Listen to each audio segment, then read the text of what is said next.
National highway అధికారులు sanction చేసిన సబ్వేకి ఈరోజు టెండర్లు ఓపెన్ చేయడం జరుగుతుందని అన్నారు. గత ఏడాది కాలంగా రాణిగారితోట అండర్ పాస్ కోసం గద్దె రామ్మోహన్తో కలిసి కష్టపడి శాంక్షన్ చేయించామని సిపిఐ సిపిఎం నాయకులు మేము 4 సార్లు పరిశీలనకు వెళ్లిన తర్వాత మొద్దు నిద్ర లేచారని ఎద్దేవా చేశారు. తెచ్చే వాళ్ళం ఇచ్చే వాళ్ళం మేముండగా సిపిఐ సిపిఎం నాయకులకు ఉద్యమాల బాట ఎందుకు అంటూ ప్రశ్నించారు. మనం చేస్తున్నాం కదా, అటు నుంచి లంకలోకి వెళ్ళిపోయి ఈ బృందావన కాలనీ వాళ్ళు అందరూ అడిగింది అదే. ఈ కాలనీలో మీకు కావాల్సింది అటు నుంచి వచ్చే వెహికల్ లెఫ్ట్ తిరిగేటట్టు కావాలి, అంతే. బెన్ సర్కిల్ దాకా వెళ్ళకుండా అదేదో ఉంది కదా .com స్కామ్, తగ్గడం కాదు. వీళ్ళకి చెప్పింది ఏంటంటే కార్ పార్కింగ్లు అన్నీ లోపల వస్తాయి, వాళ్ళందరూ కావాల్సింది అదే. ఒప్పుకున్నారు, అది మెయింటెనెన్స్ వాళ్ళే చేసుకోవాలి. ప్లస్ అటు పక్క రోడ్డు పక్క ఏమో గ్రీనరీ పెంచాలి. ఒప్పుకున్నారు వాళ్ళు.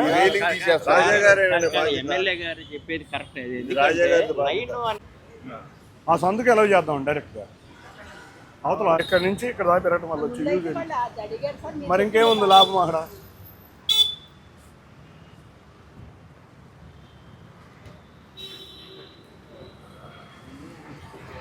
పార్కింగ్ పెట్టుకుంటే మీకు కళ్యాణ మండపం 2 రోజులు అంత పెరుగుతుంది. ఆ సందుకు ఎలా చేద్దాం డైరెక్ట్గా అవతల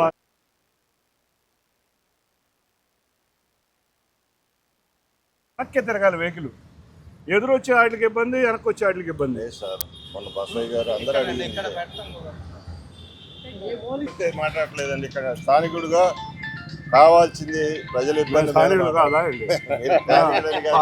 టిక్కల రోడ్లో నీతో పాటు ఉన్నాను. 2 విషయాలు నేను అనేది సరిగ్గా చెప్పు.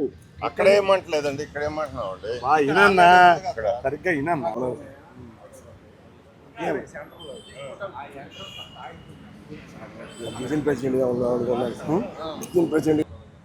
కార్పొరేషన్ చీఫ్ ఇంజనీర్ గారు అందరూ వచ్చి వాళ్ళు పరిశీలించడం జరిగింది. నిన్నే నేషనల్ హైవేస్ కార్పొరేషను కలెక్టర్ గారితో ఒక సమీక్ష చేయడం జరిగింది. ఈ ప్రాంతంలో మేము కొత్త బస్టాండ్ నుంచి స్క్రూ బ్రిడ్జ్ వరకు ఫ్లైఓవర్ అడగడం జరిగింది. కనకదుర్గమ్మ వారి దగ్గర దిగి ఎక్కే విధంగా స్క్రూ బ్రిడ్జ్ వరకు మేము ఫ్లైఓవర్ అడగడం జరిగింది. ఇన్ ప్రిన్సిపల్గా మినిట్స్ రికార్డ్ చేసి అధికారులకు కూడా పంపించాం. దాన్ని అంతకుముందు గద్దె రామ్మోహన్ రావు నేనుగా ముఖ్యమంత్రి వర్యుల వరకు వెళ్ళి దాన్ని విన్నవించుకోవడం జరిగింది. వారు కూడా ఒప్పుకోవడం జరిగింది. కాబట్టి అతి త్వరలో మంత్రి గారు, కేంద్ర మంత్రి నితిన్ గడ్కరీ గారు ఒప్పుకుంటే ఈ ఫ్లైఓవర్ కూడా వచ్చి కృష్ణా